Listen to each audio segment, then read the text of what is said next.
thank you very much for the honor to give the talk and for the presentation. So the topic of my talk is quantum dots. What we do in our lab, we develop a pretty unique methodology that allows us to study quantum dynamics of various nanoscale materials. So we are a theoretical lab, and we study many different kinds of materials. And today we'll talk about quantum dots because the whole field of nanotechnology was started when theoreticians actually conceived the idea of a quantum dot back in the 80s. And then in the 90s, they were synthesized and the field took off. So the idea of the quantum dot is very, very simple and introduces you the concept of quantum confinement, which is valid in many cases, 2D materials, zero-dimensional materials like quantum dots, 1D materials such as carbon nanotubes or nanorods and so on.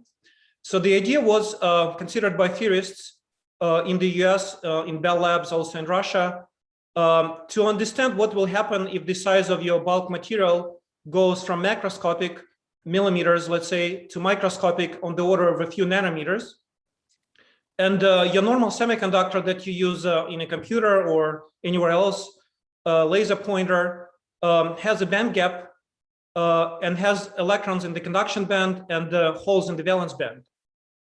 And what was done in the 80s was to consider what will happen to the energy levels as you confine your charges to a small area, small volume. And people solved a very simple quantum mechanical problem, very basic quantum problem of particle in a box or a spherical well. And in this case, they obtained SPD-like states for the electron and for the hole. These are exactly like the states for the hydrogen atom, except in contrast to the hydrogen atom, you can have 1p already and 1d instead of waiting for 2p and 3d. And what was predicted is that as the size of the particle becomes smaller and smaller, then the energy gap between the levels will open up, basic quantum mechanics. And this way, people predicted that you can tune properties of quantum dots or semiconductors, not only by changing the composition, but by changing the size. So for example, you can make a laser pointer that I'm using now that's red. You can make it, if you could make it from quantum dots, if you decrease the size, you can shift the luminescence to green and to blue. But this was a very simple model that was very, very useful in predicting the properties of the optical properties of quantum dots. The question is what will happen if you consider other things like catalysis or quantum dynamics, photovoltaics that I'm going to discuss. In reality, quantum dots are not that simple. And they are often made by chemists, sometimes made by physicists, depending on the type of the quantum dot. And so people working on quantum dots come from different backgrounds, and they have different expectations. So in the simplest model, you can call your quantum dot an artificial atom because you have SPD levels, just like hydrogen atom. But if you come from the realistic atomistic description, you can think of them as large molecules, maybe, because they have some organic ligands on the surface and so on. Or you can think of them as just small pieces of bulk. And if you come from the molecular side, you have very different expectations than when you come from bulk semiconductor side. For example, in molecules, you have very strong interaction between the charges. And that's why you have very complicated electronic structure methods to calculate electronic properties of molecules. But if you take bulk materials, usually charges are separated, electrons and holes flow in different directions. Electron vibrational interaction is also very strong in a molecule. If I shine light on a molecule, it's going to isomerize. That's the essence of your vision. It can dissociate. You can do photocatalysis and so on molecular species. But if you shine light on a piece of bulk, probably nothing is going to happen to your material. Very different behavior. Also, if you have a molecule and you remove one atom, it's a whole different molecule. It has very different chemistry. But if you take some bulk crystal and you remove one atom or a few atoms, probably nothing is going to change. You don't even notice. And when you have molecules, you have discrete energy levels, while when you have bulk materials, you have bands. So which set of properties is relevant? And this answer depends not only on the material or size, but also depends on what exactly you study. So when you study spectroscopy, this very simple particle in a box artificial atom picture of the quantum dot works very well. So you come from bulk semiconductor physics community and you ignore even electron-hole interaction, electron-phonon interaction. You just define size and shape of your quantum dot, and you obtain discrete energy levels. But our interest is in modeling excited state dynamics, and the motivation in particular is in understanding what will happen to the energy that you absorb from sunlight. Can this energy be used for something useful, or it's going to be lost to heat? In particular, in this picture, I'm showing you a schematic where you have a band gap of your semiconductor that you typically tune to some red region of your sunlight, because you'd like to harvest sunlight over the whole solar spectrum, from red or even infrared to blue, violet, ultraviolet, to make a solar cell. And the blue side of the spectrum has much more energy per photon, and typically all this extra energy is lost to heat.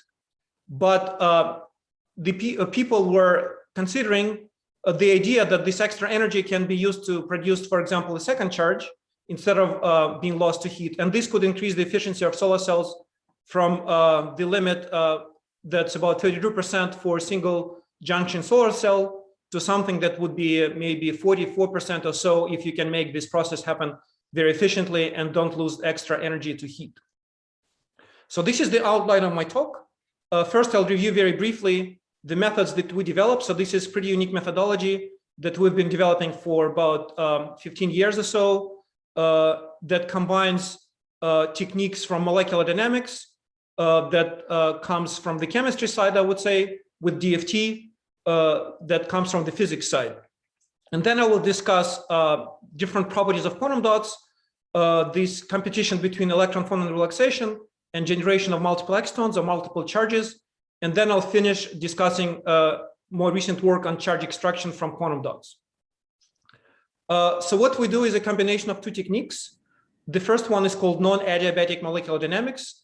In molecular dynamics, you treat your atoms classically, and then electrons are quantum mechanical, or you can just have a force field that comes from quantum mechanical electrons.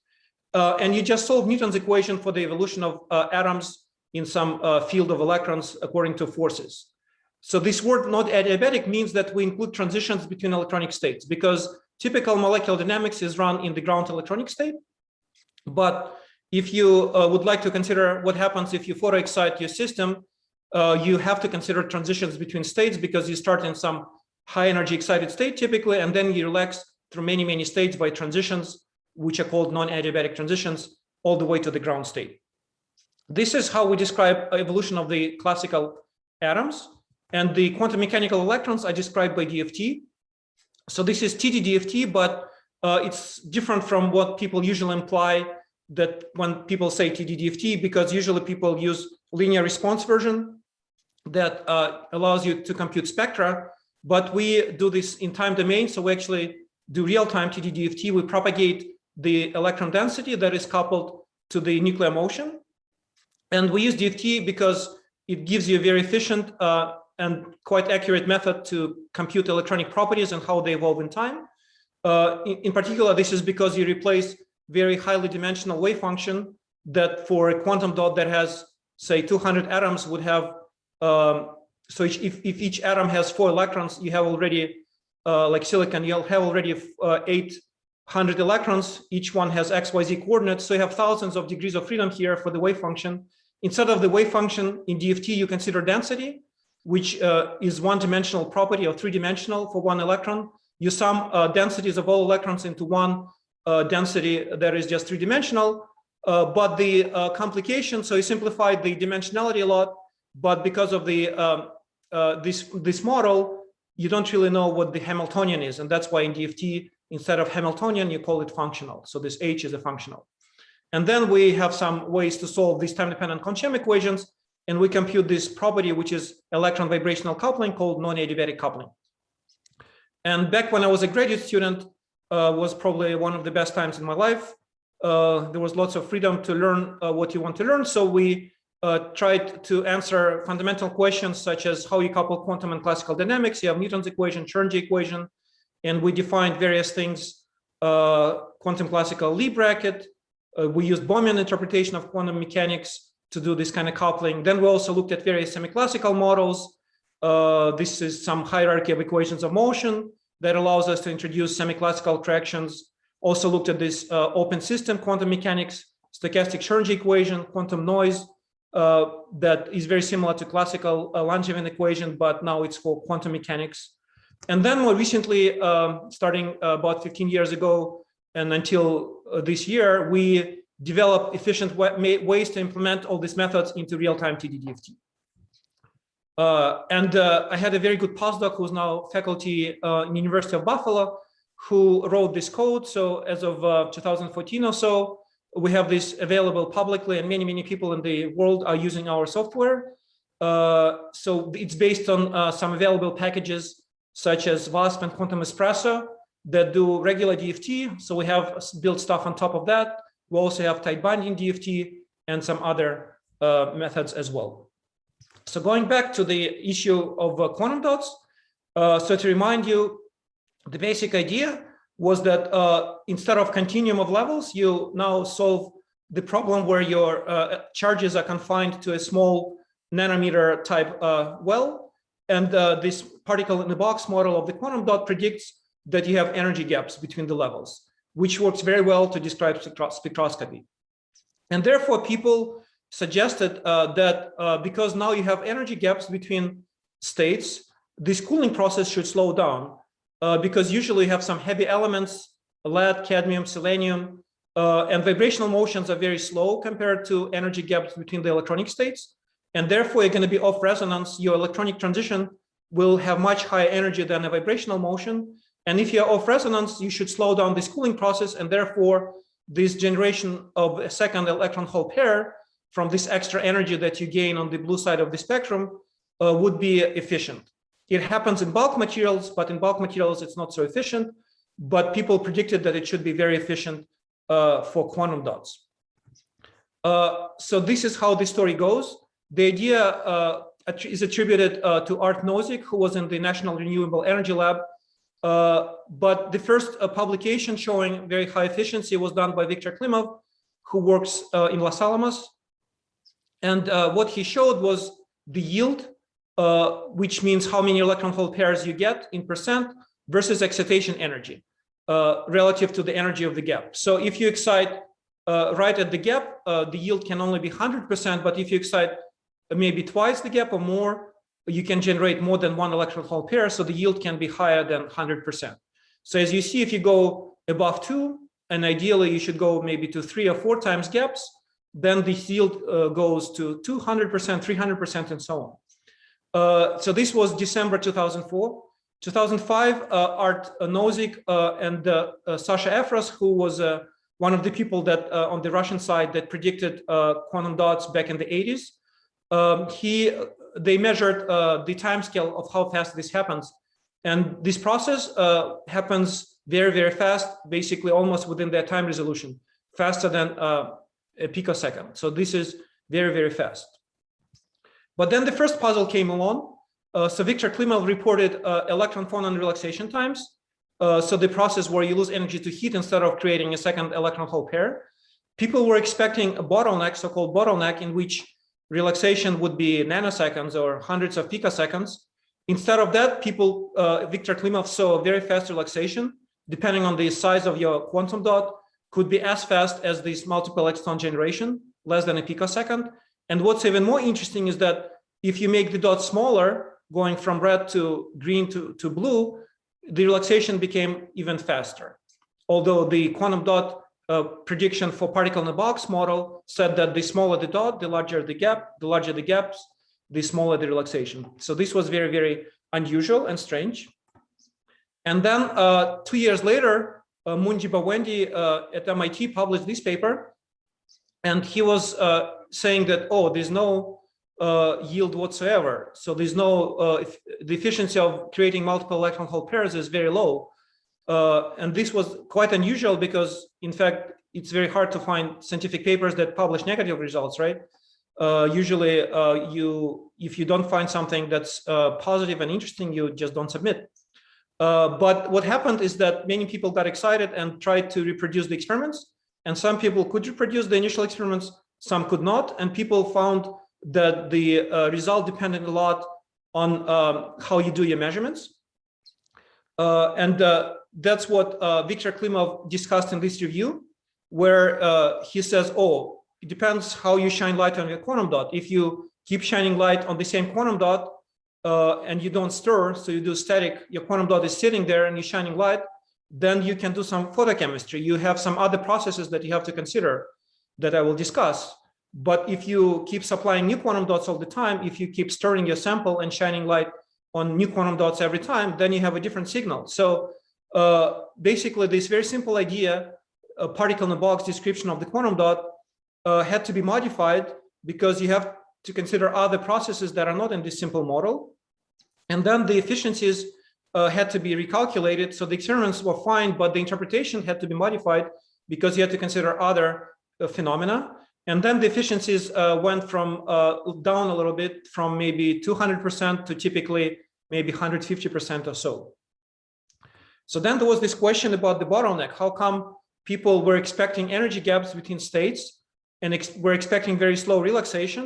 So people kept looking, and Philip Gyötze, University of Chicago, published this science paper where he made a complicated quantum dot where there was a co-region, and then there was a very thick shell, some multiple shells actually, but the main idea was that you had this very thick shell, and you first trap your hole on the outside of this shell by some ligand, and therefore you separate electrons and holes, and if your shell becomes thick enough, this is the thickness of your shell, then your relaxation time goes into nanoseconds. So then you can see the bottleneck, but only if your hole is far away from the electron.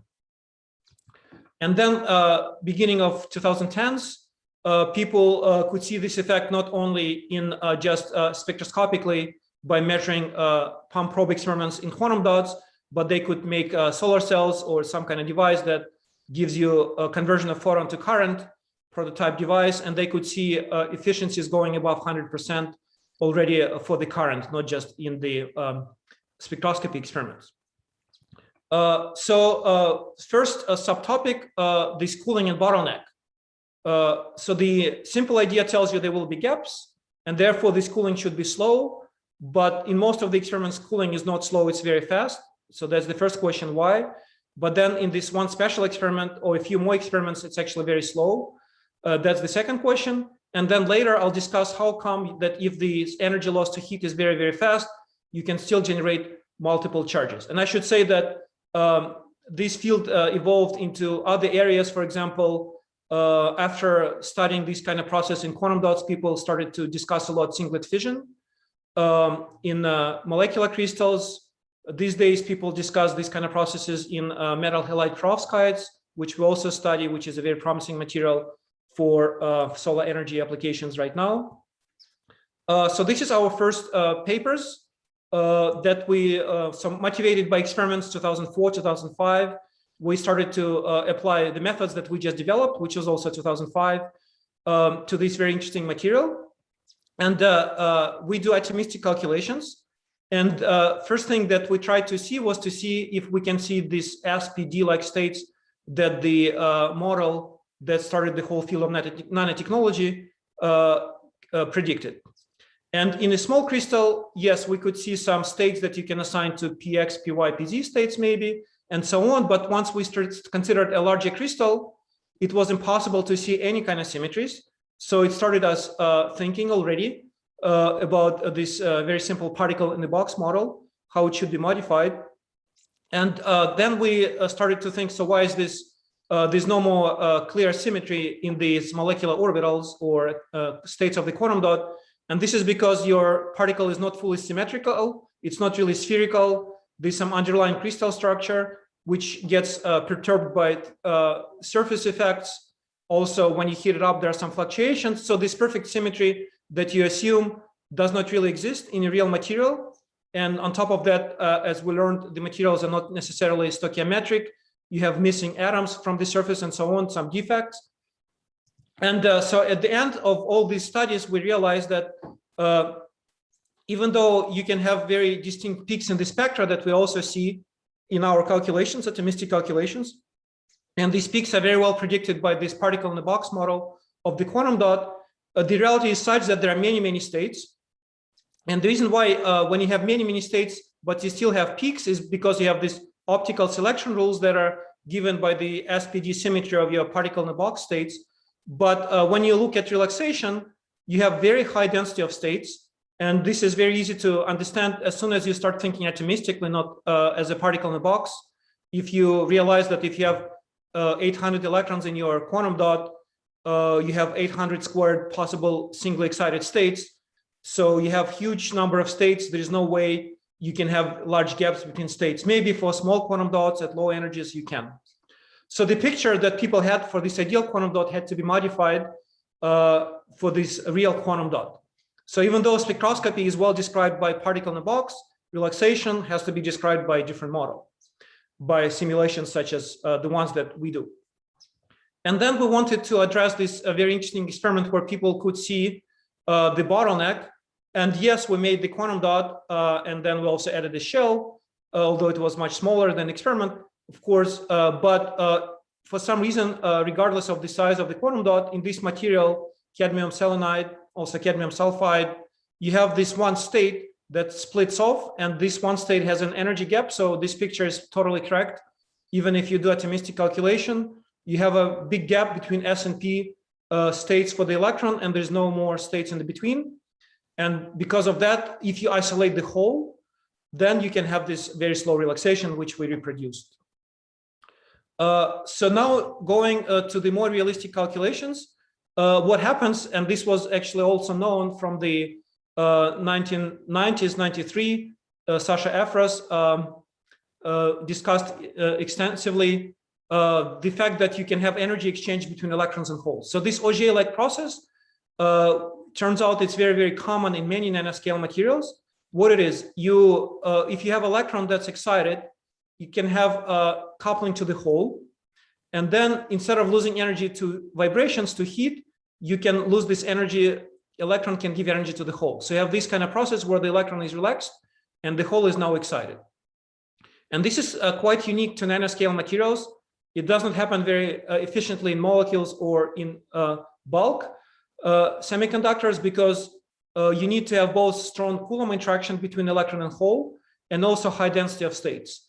So when you have molecules, you have very strong electron-hole interactions, but this number of states is not so high. So the rate is not so high because the final state has low. There are few final states. In bulk materials, you have lots of states, but your Coulomb interaction between electron and hole is not very strong because they are far from each other. They're separated. But quantum confinement in 0 dimensions, like in quantum dots, in 1D, nanorods, carbon nanotubes, 2D, etc., you have it increases interactions between charged particles. And that's why you have both conditions and you have this effect. So in this case, there was an experimental paper where people tried to achieve the bottleneck by trapping the hole on the ligand, just like in this paper. But in this case, in the case of I'm discussing now, they tried to do it also during the experiment. So they would shine light, they would trap the hole, and then they would consider electron relaxation all in one experiment. But in this work where people could see the bottleneck, they actually separated the hole separately by some electrochemistry, in fact, and then they only had electron in the core region. So that was the big difference. So people did not see the bottleneck in this experiment, and the explanation given was that electron and hole are too close to each other. But in fact, this was not the issue. The issue was that the hole trapping process was too slow. In addition to the hole being close enough, but the main issue is that you cannot trap the hole fast enough. So the trapping time was very similar to this Auger-like process time, and that's why hole was participating and the bottleneck was not observed. So we started to collaborate with many experimental groups. So this is a group of Todd Krause, whose we overlapped several times at conferences at that time, almost every conference. And eventually I moved to Rochester due to Todd, with whom we collaborated a lot. So this is his experiments. And it's interesting, he is trained as a physicist, but he became very skilled at making quantum dots using chemistry techniques. So what is the experiment? It's a very interesting experiment. So what I'm plotting here is the black line is absorption spectrum and the red line is emission. And you make quantum dots, colloidal quantum dots from two precursors. One has cadmium, one has sulfur. And what they could do, they could control what passivates the surface, what's on the surface of the quantum dot.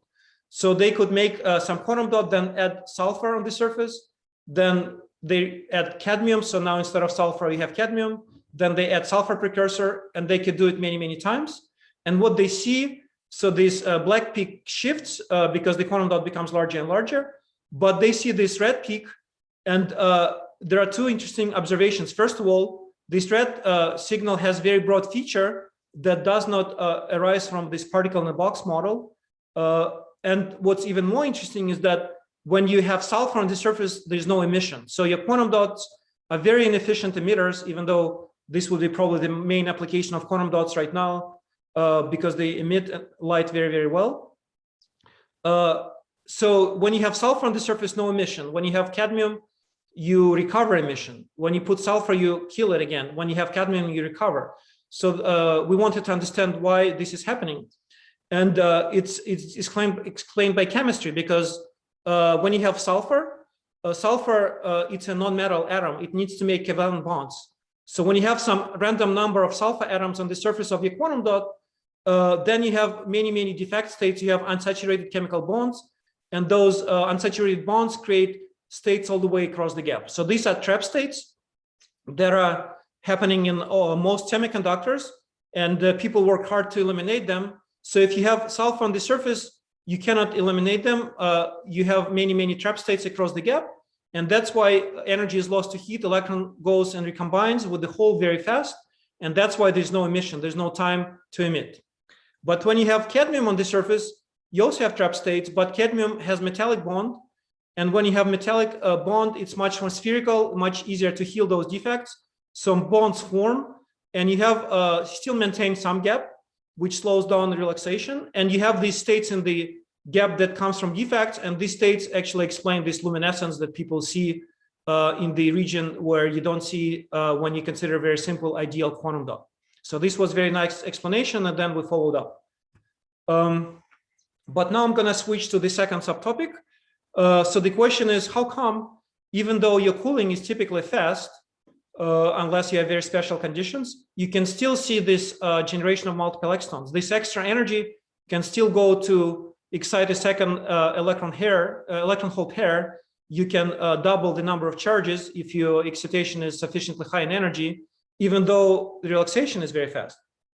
So people initially discussed this mechanism called inverse Auger, or impact ionization. Again, coming from the physics community, this is very well known. In bulk materials, it's maybe a few % efficient, but then we actually proposed some other mechanism that comes more from the chemistry thinking, and that can explain this perhaps better.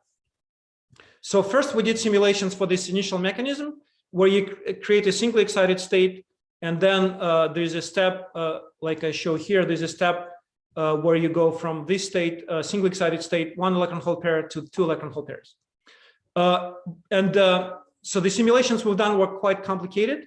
As you see, even if you have very small quantum dot, just 29 silicon atoms, this is the first calculation we did.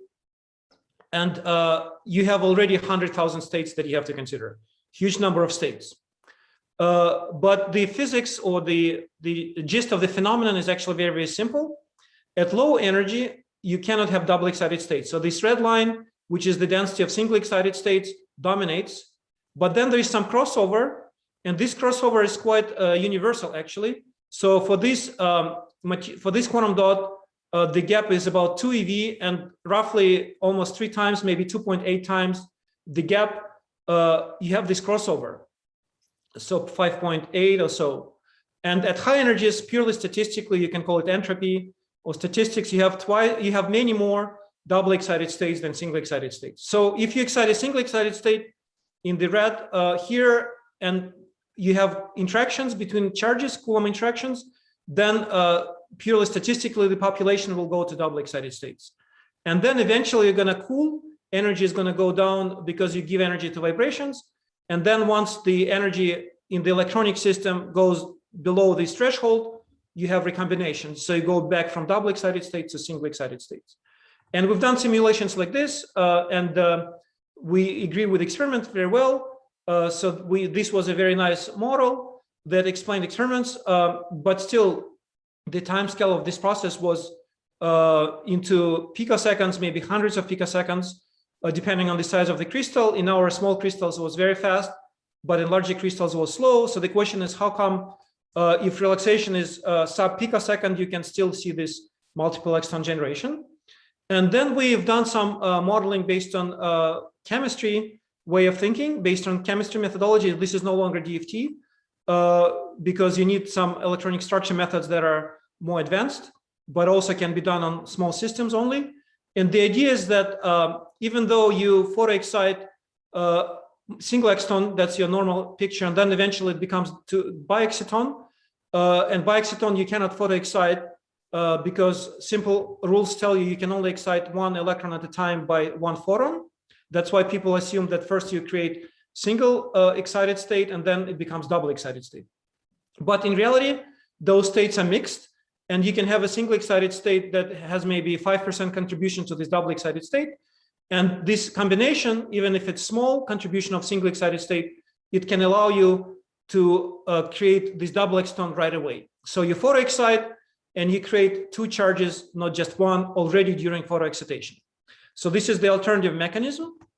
And we did calculations on small clusters, maybe 10, 12 atoms, but it gives you the basic idea. So for this material for which multiple excitons were discovered first by Klimov, you have a very sharp transition. So now the lowest energy state is about 3 eV. So this happens maybe 3 times 2.5. So this ratio, when it happens to the smallest, is almost the same, always independent of material of the size. What we see for this material, a very, very sharp transition from the fraction of multiple excitons being 0 to being almost 100%.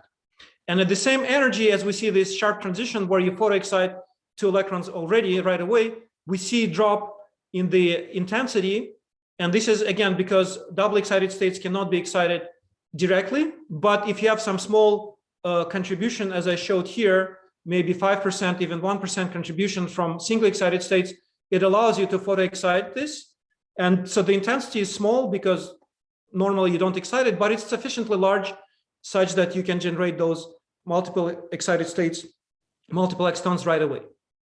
In other materials, it happens at about the same energy, but you have different possibilities.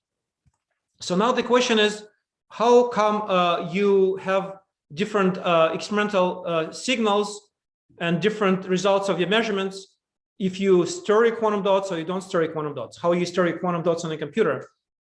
Because Viktor Klimov said, oh, you have to stir your quantum dots to get good results. So we have to build a model. So the model is that it's known that quantum dots blink. So if you keep shining light on the quantum dot, eventually something happens to the charges, some kind of photochemistry almost, some oxidation, or one of the charges gets trapped, or you introduce some defects. So we built a model. For example, we considered what will happen if you have some trap state in the gap, and then you have new kinds of transitions because you have some charge in this trap state, and then it can be also excited into a band. So we repeated the same calculations, but in this case, what we considered was you have extra electron, and now you can have new types of transition, which involves excitation of electron inside this conduction band.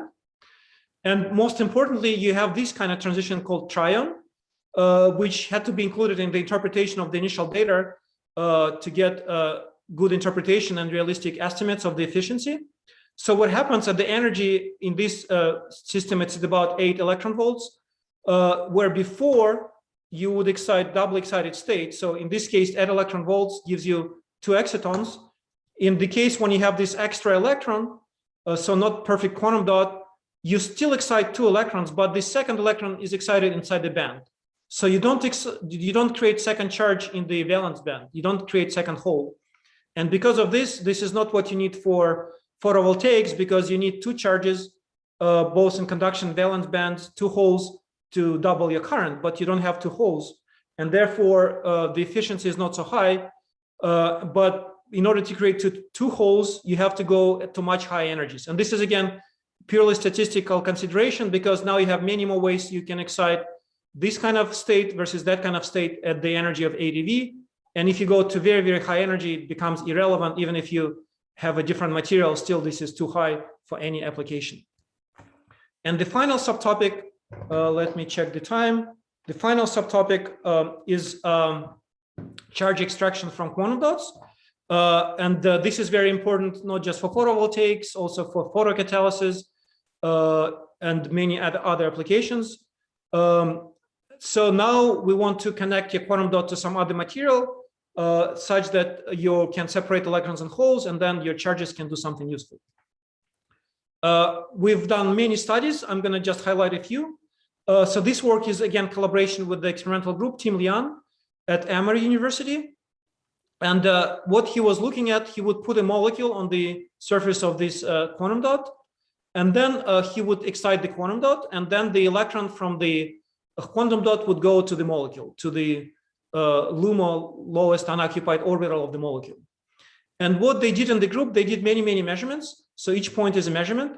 They studied the rate of this process, electron going from the quantum dot to the molecule, as a function of the energy gap. So this energy gap, called driving energy or free energy from initial to final state for this charge transfer process, would change over a pretty large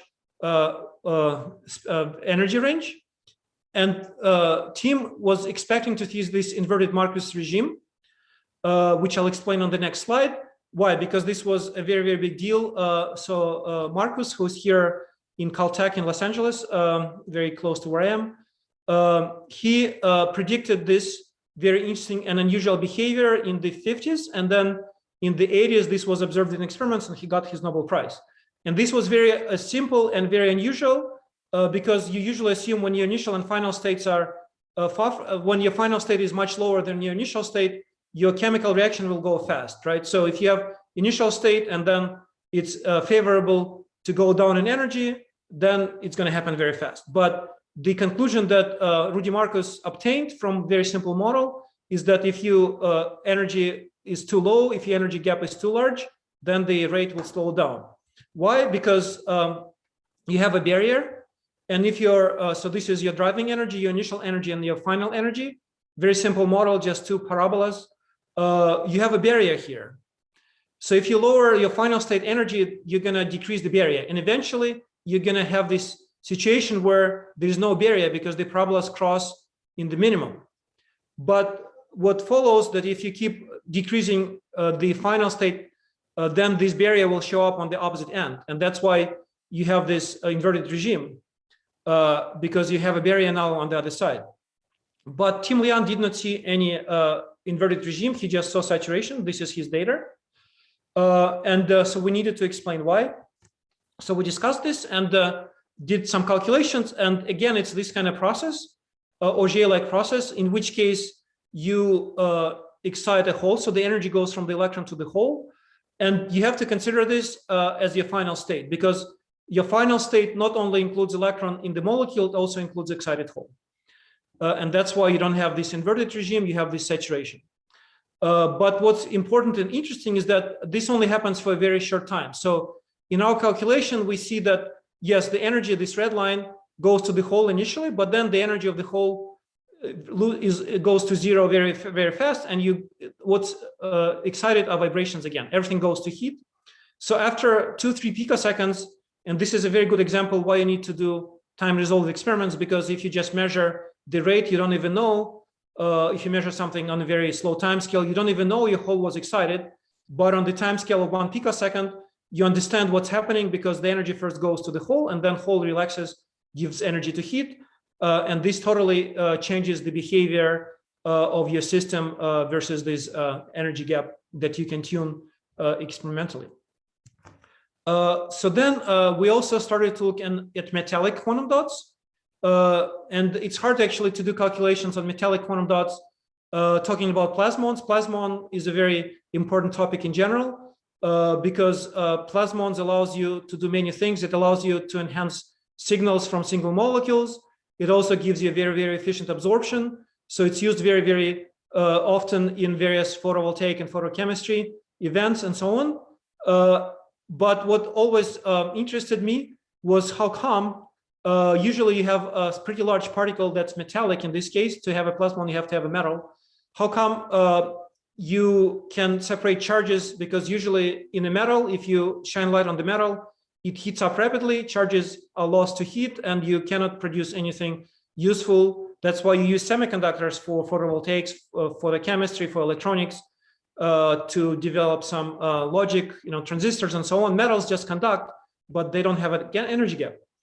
But it took us some time until we were confident that we could do atomistic calculations, because other groups have shown, George Schatz, for example, Northwestern University, and his group shown that you can actually describe plasmon-like excitations atomistically. So now we started to study dynamics. And what we noticed in this paper, which was 2014, is that this plasmon-like state has a very big tail into the semiconductor. So what we said, that there's a pretty good probability that when you photoexcite, you already create a state with the substantial density inside your acceptor. So your photoexcited state has a maybe 20% chance for electron transfer during photoexcitation. So this was 2014. And 2015, Tim Lian, and I wish this time we collaborated with him again, but we published it before he did his measurements. He actually shows this experimentally. So what he shows, this is exactly the same picture that we had in our paper right here. You excite charge separated state. What he measured was the yield of your charge separation versus excitation energy. And normal traditional mechanism predicts that you have energy dependence. Why? Because you create charges, so your excitation energy tells you the energy from electron to hole, this energy gap. But in order to inject, your electron has to be high enough above this band gap of your material. And statistically, you don't really know exactly where it is. So if you increase the energy gap, the likelihood that the electron will be high enough, it's going to increase. And that's why there's a dependence of efficiency on the excitation energy. But in his experiments, Tim Lian saw no dependence up down to some threshold. And that's because you photoexcite, and you have to have at least enough energy to excite so that the gap is from this Fermi level to the conduction band. If you're below, you have no efficiency is 0. But if you're above, it does not change. As long as you are above this gap, then you create a charge separated state. So this was a very nice prediction that we made that Tim Lian then verified and further developed in experiments. And then we continued. So because plasmonics is a very interesting topic, we worked quite a lot. So for example, we considered what will happen if instead of this TiO2 and Tim Lian modeled gold on cadmium selenide, something that's naturally a three-dimensional material, if you put the same pyramid on a 2D material, we actually see something quite different. So in this case, this yellow density extends all the way. So this is all yellow, but in this case, the red density extends into your acceptor very, very little. And because of that, the efficiency of the charge transfer excitation has very low yield, or the amount of charge transfer is small. Why? Because now you have 2D material, and it's 2D because it doesn't have any surface defects. It's happy to be two-dimensional because the surface has perfectly chemically saturated bonds.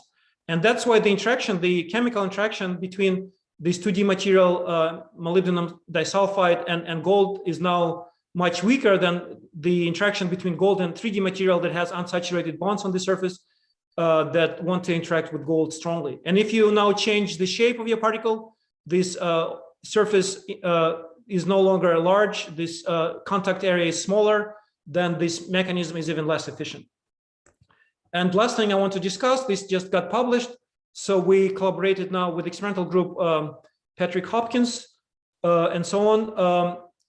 What they do now, they study films, not just quantum dots. And they could see when they excite plasmonic type excitation in gold, they could see a lot of energy flowing from gold into cadmium oxide, in this case, another semiconductor. And the question was, you cannot think of this as charge transfer. So normally you consider this charge transfer, but the amount of energy is so large that if you transfer so much charge from gold into cadmium oxide, it's going to be forbidden for Coulomb interaction. You're going to have such a huge dipole moment, or basically there's too much charge, you cannot transfer so much charge. And so what we've done, we showed that in this case, it's not charge transfer, it's actually energy transfer. So when you photoexcite your metal, you don't really have much charge transfer. What happens, you already have some electrons cadmium oxide because, again, it has some usually oxygen vacancies, some defects. So it's intrinsically doped.